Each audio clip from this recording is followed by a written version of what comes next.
Magandang araw! Sa video na ito, tatalakayin natin ang Sa Dahkong Silangan na isinulat ni Jose Corazon de Jesus, isang akdang nagpapakita kung paano ginamit ang panitikan bilang protesta sa pananakop ng mga Amerikano sa Pilipinas. Babasahin at susuriin din natin ang mga simbolismo at kung paano nito inilalarawan ang pananakop ng Amerika sa Pilipinas, pati na ang epekto nito sa kalayaan, kultura, at kamalayan ng sambayanang Pilipino. Sa huling bahagi ng videong ito ay sasagutin natin ang mga mahahalagang tanong tungkol sa paksang ito. Bago natin simulan ang pagsusuri sa mga piling saknong ng Sa Dahkong Silangan, magbibigay muna tayo ng kaunting impormasyon tungkol sa akdang ito ni Jose Corazon de Jesus. Gaya ng estilo ng Florante at Laura, isinulat ni Jose Corazon de Jesus ang Sa Dahkong Silangan upang ilarawan ang karanasan ng Pilipinas sa ilalim ng pananakop ng Amerika. Ayon sa makatang si Gregorio Bituin, makikita agad sa tulang pasalaysay na Sa Dahkong Silangan ang politika nito, aktivismo at diwang mapagpalaya. Kung ang Ibong Adarna ay paghahanap sa mahiwagang ibon sa bundok ng Tabor na ang awitin ay lunas sa haring may sakit, ang Sa Dahkong Silangan naman ay paghahanap ng kalayaan ng bayan na kinakatawan ng nawawalang si Reyna Malaya. Makikita rin sa akda ang matinding dalamhati ni Haring Pilipo sa pagkawala ni Reyna Malaya. Ang kanilang mga anak, sina Prinsesa Mandiwa, Prinsesa Bituin at Prinsesa Luningning ay nagkanya-kanyang paghahanap, ngunit sila man ay naligaw rin. Sa tulong ng pag-ibig at katapatan, natagpuan ni Bayani ang Prinsesa Mandiwa, subalit si Reyna Malaya ay patuloy na nakakulong sa Bundok Bendita. Sa bandang huli, sa tulong ng kanilang mga kasintahan na sina Dakila, kasintahan ni Prinsesa Mandiwa, Magiting, kasintahan ni Prinsesa Bituin, at Bayani na kasintahan ni Prinsesa Luningning, natagpuan at nailigtas si Reyna Malaya na nadiskubreng nakakulong sa Bundok Bendita. Tila magiging masaya na sana ang wakas ng Sa Dahkong Silangan kung doon na nagtapos ang kwento. Subalit nagbago ang takbo ng mga pangyayari sa pagdating ng isang bagong puwersang mananakop, si Haring Samuel, kasama ang kanyang dalawang anak na sina Prinsipe Dolar at Duque Demokrito. Ngayon naman ay babasahin natin ang mga piling saknong Sa Dahkong Silangan at ipapaliwanag natin ang kahulugan o ang mga simbolismong nakapaloob sa bawat saknong. Sa Dahkong Silangan, unang saknong. Itong haring ito'y may dalawang anak, isang makadukhat isang makapilak. Itong masalapi baliw na lumiyag, dito kay Mandiwang Prinsesang Marilag. Paliwanag. Sa unang saknong, ipinakikilala ang isang hari na may dalawang anak, isang makadukha at isang makapilak. Ang makadukha ay sumisimbolo sa mga taong kumakampi sa mahihirap at tunay na nagmamahal sa bayan. Samantalang ang makapilak ay kumakatawan sa mga taong inuuna ang salapi at kapangyarihan kaysa sa kapakanan ng nakararami. Si makapilak, na sa mga susunod na saknong ay papangalanan bilang si Prinsipe Dolar, ay malinaw na iniuugnay sa dolyar ng Amerika na siyang kumakatawan sa kapangyarihang Amerikano. Si Prinsesa Mandiwa naman ay sumasagisag sa Pilipinas, ang inang bayan.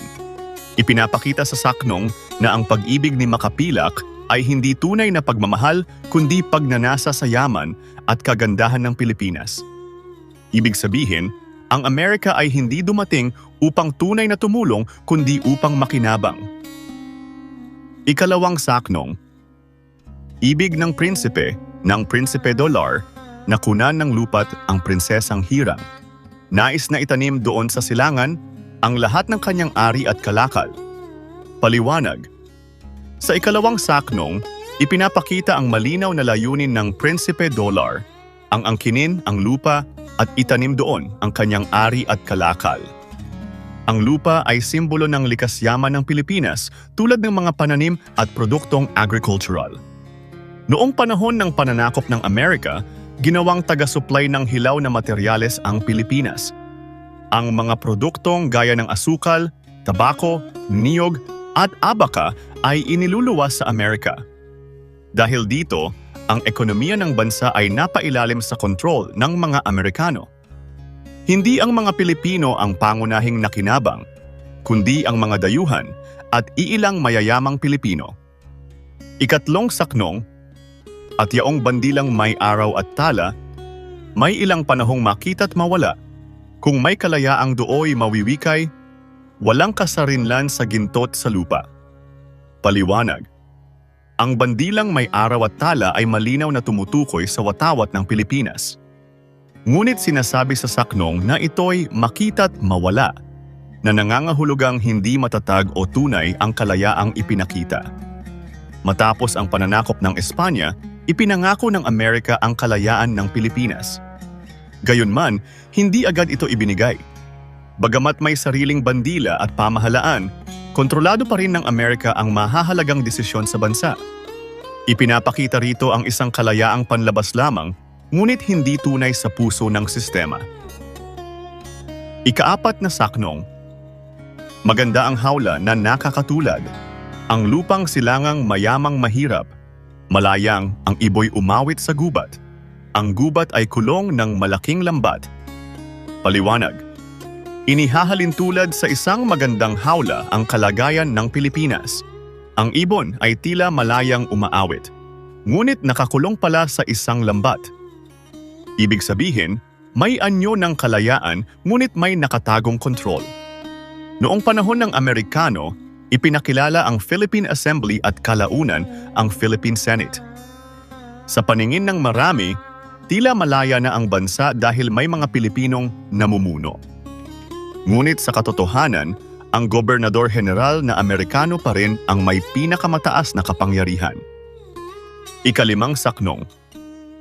At ang isa namang prinsipeng marangal, na anak ng Haring Nasay Kasarinlan, Duque Democrito, kahit sumisigaw, talo ng salapi ng panggagahaman. Paliwanag. Ipinakikilala si Duque Democrito bilang marangal at tila may hangaring makatulong na maaaring sumagisag sa mabuting mukha ng pananakop ng Amerika, tulad ng pagpapakilala ng edukasyon, demokrasya at mga reformang ipinakitang para sa ikabubuti ng bayan. Ngunit mahalagang tandaan na kahit mukhang makabayan o makatao ang ganitong anyo, bahagi pa rin ito ng mas malaking sistemang kolonyal na may kontrol sa Pilipinas. Sa madaling salita, si Duque Democrito ay paalala na may pananakop na hindi laging lantaran o marahas.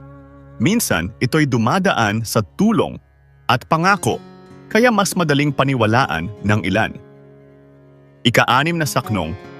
Ngunit si Mandiwang kakakasal noon. Sa panggagahamay laging tumututol. At ang mana niyang pulong kinakandong. Masaganang dugo ang dumilig doon. Paliwanag. Ipinapakita sa saknong na ito na si Prinsesa Mandiwa o ang inang bayan ay tumututol sa pang-aabuso ng dayuhan. Ngunit dahil sa pagtutol na ito, dumanas ng pagdurusa ang kanyang lupain. Ang masaganang dugo ay tumutukoy sa mga Pilipinong namatay sa digmaang Pilipino-Amerikano. Maraming sundalo at sibilyan ang nagbuwis ng buhay upang ipaglaban ang kalayaan.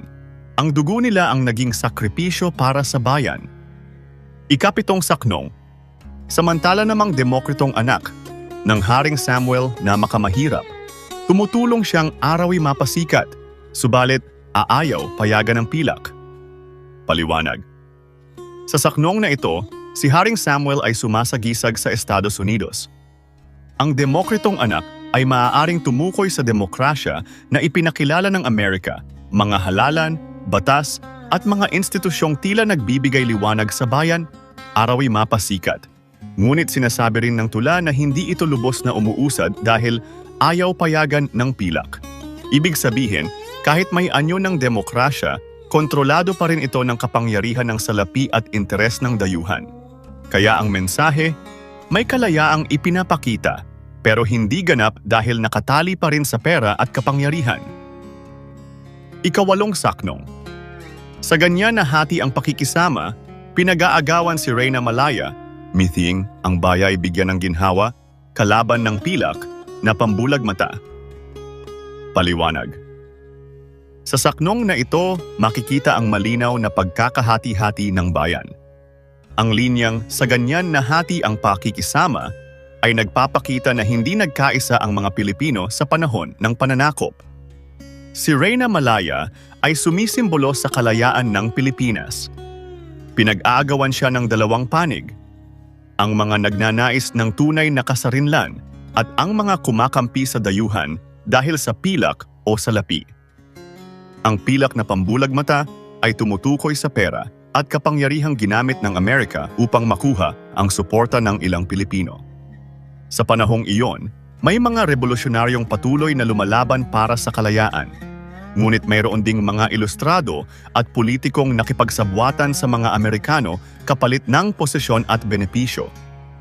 Dahil dito, humina ang pagkakaisa ng bayan at naging mas madali para sa dayuhan na palakasin ang kanilang kontrol. Ika-9 na saknong. Ang pilak na bilog na nakabubulag, tila nakasabit sa agilang pakpak, kaya pati langit nooy inuulap at ayaw matanggal sa pagpapahirap. Paliwanag. Ang pilak na bilog ay malinaw na tumutukoy sa dolyar ng Amerika. Inilarawan ito bilang nakasabit sa pakpak ng agila at ang agila ay simbolo ng Estados Unidos. Ipinapakita rito na ang kapangyarihan ng Amerika ay hindi lamang militar kundi pinansyal. Ginamit nila ang pera upang akitin ang mga Pilipino sa pamamagitan ng trabaho, edukasyon at pangakong kaunlaran. Dahil sa pilak, maraming tao ang nabighani at nabulag sa tunay na layunin ng pananakop. Ang linyang pati langit nooy inuulap ay nagpapahiwatig na ang pag-asa at kinabukasan ng bansa ay tila natabunan ng impluwensya ng pera. Sa halip na makita ang katotohanan, maraming Pilipino ang naakit sa magagarang pangako ng kaunlaran. Ika-10 saknong. Matulis na kuko ng gintong dayuhay, tumarak sa dibdib ng lupang silangan. Mahinang lumakas, ngayoy nangangamkam, langaw na dumapo sa isang kalabaw. Paliwanag. Ang matulis na kuko ng gintong dayuhan ay isang matinding simbolo ng pananakop. Ang kuko ay tumutusok at nananakit. Ito ang kapangyarihang ginamit ng Amerika upang kontrolin ang Pilipinas. Noong una, maaaring hindi agad naramdaman ang ganap na epekto ng kanilang pamumuno dahil nagdala sila ng edukasyon at modernisasyon. Ngunit habang tumatagal, unti-unting naging malinaw ang kanilang layunin, ang kontrolin ang ekonomiya at politika ng bansa. Ang paghahambing sa langaw na dumapo sa isang kalabaw ay nagpapakita na maaaring maliit sa simula ang impluwensya, ngunit kapag hindi inalis, ito'y nagiging istorbo at nakapipinsala. Ganito ang naging proseso ng pananakop, unti-unti ngunit malalim ang naging epekto. Ika-11 saknong, panay na pangakong kay sasarap dinggin, kung di natutupad, sing sarap ng hangin, tuntunin at batas, kung minsay sipain. Orden ng palasyo'y isang basang papel. Paliwanag. Sa saknong na ito, binibigyang diin ang mga pangakong ibinigay ng mga Amerikano. Ang mga pangakong ito ay kay sasarap dinggin, ngunit kung hindi natutupad ay sing sarap ng hangin. Ibig sabihin, walang laman at walang saysay. Ang mga batas at tuntunin ay tinawag na parang basang papel na nangangahulugang madaling balewalain. Totoo na ipinangako ng Amerika ang kalayaan ng Pilipinas, ngunit ito'y paulit-ulit na ipinagpaliban. Ang ganitong sistema ay nagbigay ng pag-asa, ngunit sabay na nagdulot ng pagkadismaya sa bayan. Ika-12 saknong. Sa gayon pamuling lumamlam ang araw. Nitong sawing lahi sa dulong silangan, mayroong bayan pa lang kahit sinasakal, ay di mo makita ang bakas ng kamay. Paliwanag. Dito makikita ang unti-unting pagkawala ng liwanag at pag-asa ng silangan. Ang bayan ay sinasakal ngunit hindi nakikita ang kamay na sumasakal. Ibig sabihin, hindi lantaran o hayagang marahas ang pananakop ng Amerika. Sa halip, ito ay isinagawa sa pamamagitan ng sistema, ekonomiya, edukasyon at politika. Dahil dito, maraming Pilipino ang hindi agad nakapansin na sila ay kontrolado pa rin. Ang pananakop ay naging mas sopistikado at mas mahirap makita. Ika-13 saknong, Parang may engkanto ang ibong agila. Nalulukuban kay di mo alumana, pinag-aantay ka ng isang umaga, katanghalian ay nag-aantay ka pa. Paliwanag. Ang agila ay inihalintulad sa isang engkanto na nakakaakit at nakalilinlang. Parang may salamangka ang Amerika, pinaniwala ang mga Pilipino na darating ang kalayaan kung sila'y maghihintay lamang. Ngunit kahit umabot na sa katanghalian, wala pa rin ang ipinangakong ganap na kasarinlan. Ang saknong na ito ay nagpapakita ng mahabang paghihintay ng Pilipinas sa kalayaan.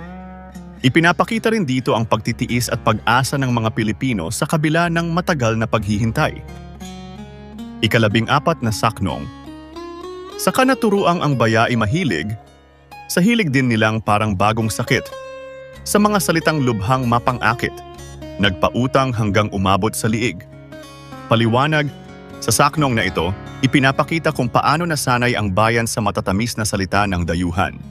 Dahil sa edukasyong Ingles, propaganda, at pagpapakita ng modernization, maraming Pilipino ang naniwala sa kabutihan ng Amerika. Ang pagpautang hanggang umabot sa leeg ay maaaring tumukoy sa pagdepende ng bansa sa ekonomiya ng Amerika. Unti-unting nasanay ang isip at sistema ng Pilipinas sa impluwensya ng dayuhan hanggang sa mahirapan ng kumawala rito. 15 saknong. Sa mga dambana ng bayaning bantog, panay na dayuhan ang itinatampok. Bayani ng bayay madalas malimot. Insenso ng puri sa dayo ang suob. Paliwanag. Dito pinupuna ang paglimot sa sariling bayani at kasaysayan. Sa mga paaralan noon, mas nakilala ng mga Pilipino ang mga bayani ng Amerika kaysa sa sariling bayani tulad nina Bonifacio at Mabini. Ang insenso ng puri sa dayo ang suob ay nagpapahiwatig na ang papuri at paghanga ay ibinibigay sa dayuhan. Dahil dito, unti-unting nabawasan ang pagpapahalaga ng mga Pilipino sa sariling identidad at kultura. 16 na saknong. Humanga ang bayan sa di nila uri, ikinahihiya ang sariling lahi. Magkakababayay, nagkakatunggali. Sa hirap ng pinggang may lutong salapi. Paliwanag. Sa saknong na ito, malinaw na ipinapakita ang epekto ng kolonyal na mentalidad. Humanga ang bayan sa banyaga at ikinahihiya ang sariling lahi. Nagkaroon ng pagkakawatak-watak dahil sa pera at pansariling interes. Ang kahirapan ay lalo pang lumala at ang ilan ay nakinabang sa pakikipagsabuatan sa mga Amerikano. Ito ang simula ng pagtingin ng ilang Pilipino na mas mataas at mas magaling ang dayuhan kaysa sa sariling atin. 17 saknong. Mayroong magsasabing ang dayuhang iyay dapat nang ibagsak pagkat mapanlinlang. Ngunit ang dadampot at magsasanggalang, mga tao na rin sa lupang silangan. Paliwanag. Sa saknong na ito, ipinapakita na may mga Pilipinong nakakaunawa na mapanlinlang ang dayuhan at naniniwalang dapat na silang ibagsak. Gayunpaman, ang mas masakit na katotohanan ay may kapwa Pilipino ring nagtatanggol at nagsasanggalang sa kanila.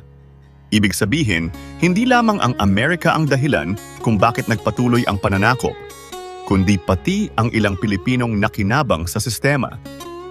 Noong panahon ng Amerikano, may mga politiko at mayayamang Pilipino na binigyan ng posisyon at pribilehiyo, kaya mas pinili nilang kumampi sa dayuhan kaysa ipaglaban ang ganap na kalayaan.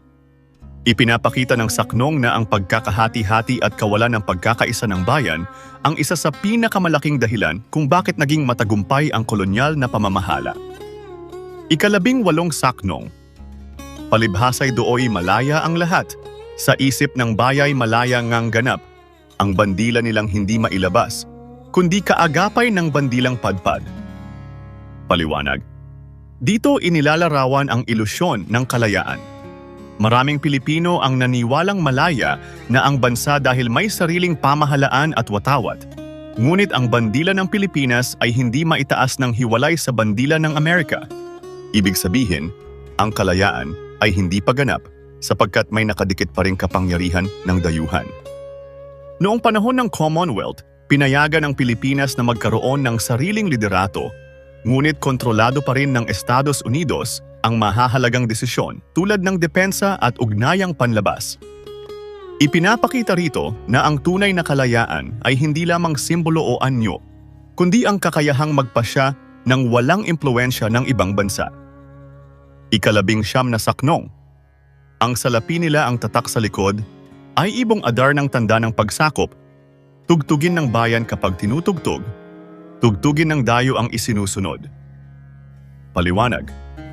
Sa saknong na ito, ipinapakita ang pangmatagalang epekto ng pananakop ng Amerika sa sistema ng bansa.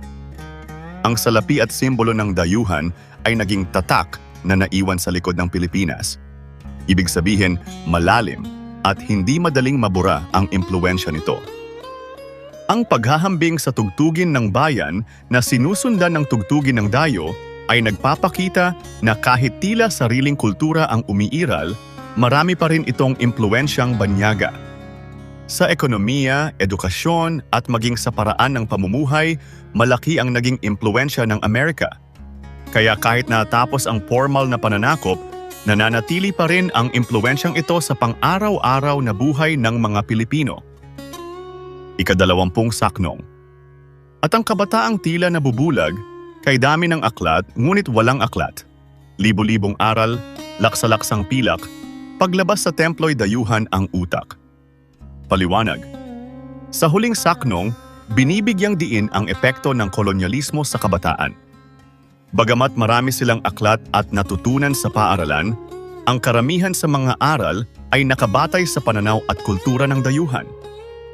Dahil sa sistema ng edukasyong ipinakilala ng Amerika, nahubog ang pag-iisip ng maraming kabataan ayon sa banyagang pamantayan. Ang dayuhan ng utak ay hindi literal, kundi nangangahulugang mas pinahahalagahan ang kultura at kaisipan ng iba kaysa sa sariling atin. Ipinapakita rito na ang pinakamalalim na epekto ng pananakop ay hindi lamang sa lupa o ekonomiya, kundi sa isipan at pagkakakilanlan ng mga Pilipino. Mga mahahalagang tanong. Ayon sa kasaysayan, sa paanong paraan naging sandata ang panitikan sa pakikibaka para sa kalayaan ng Pilipinas? Sa kasaysayan ng Pilipinas, naging mahalagang sandata ang panitikan sa pagpapahayag ng damdaming makabayan at paglaban sa pananakop.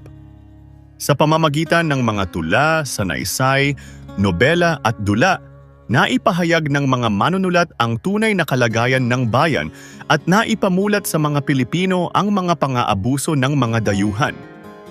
Hindi man sila gumagamit ng armas, ginamit naman nila ang talino at panulat upang gisingin ang kamalayan ng mamamayan.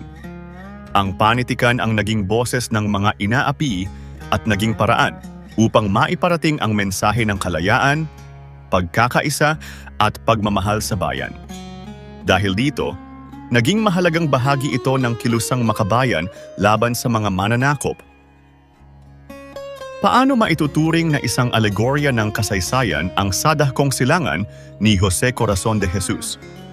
Ang Sadahkong Silangan ni Jose Corazon de Jesus ay maituturing na alegorya ng kasaysayan dahil gumagamit ito ng mga tauhan at simbolo upang ilarawan ang tunay na kalagayan ng Pilipinas sa ilalim ng pananakop ng Amerika. Halimbawa, si Prinsipe Dolar ay sumasagisag sa kapangyarihang Amerikano at sa impluwensya ng dolyar, habang si Prinsesa Mandiwa ay kumakatawan sa inang bayan.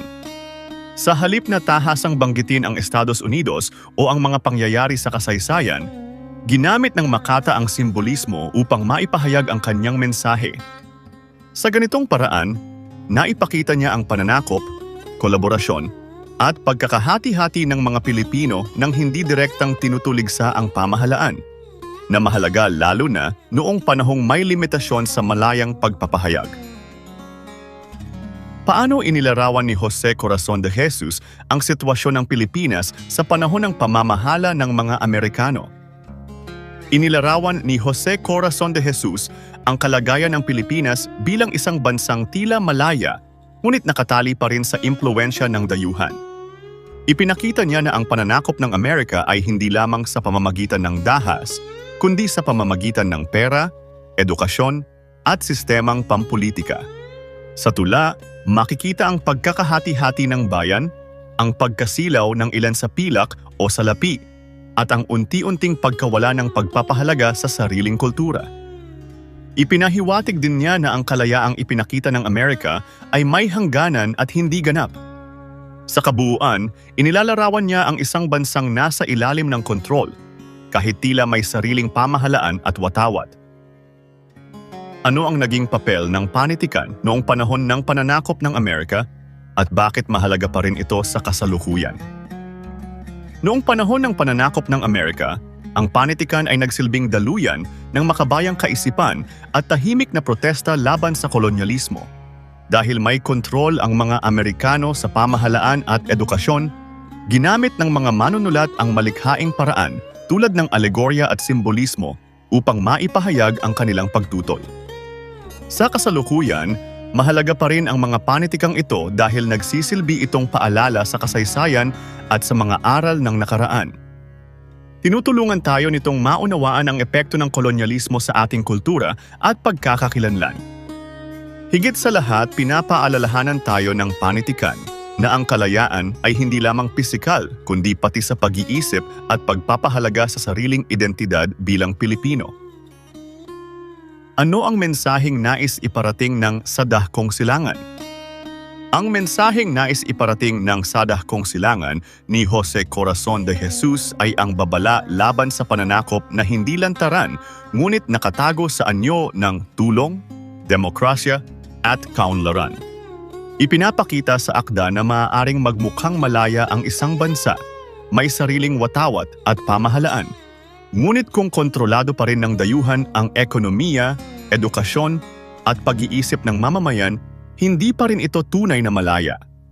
Sa pamamagitan ng mga simbolo tulad ni na Prinsipe Dollar, Duque Demokrito at Reyna Malaya, ipinapakita ng Makata na ang pinakamapanganib na anyo ng pananakop ay yaong nakasisilaw sa salapi at nakahuhubog sa isipan. Sa huli, ang tula ay panawagan sa pagkakaisa, pagmamahal sa bayan at pag-iingat sa anumang impluwensyang maaaring magpahina sa ating kalayaan at pagkakakilanlan bilang mga Pilipino. At dyan, nagtatapos ang ating aralin tungkol sa akda ni Jose Corazon de Jesus na Sadah Kong Silangan, isang paalala na ang tunay na kalayaan ay hindi lamang sa pagkakaroon ng watawat o pamahalaan, kundi ang kalayaan ng isip at pagkakakilanlan. Kung nakatulong sa iyo ang video na ito, huwag kalimutang i-like, mag-subscribe at i-click ang notification bell para lagi kang updated sa mga susunod nating aralin. Hanggang sa muli, maraming salamat sa inyong panonood.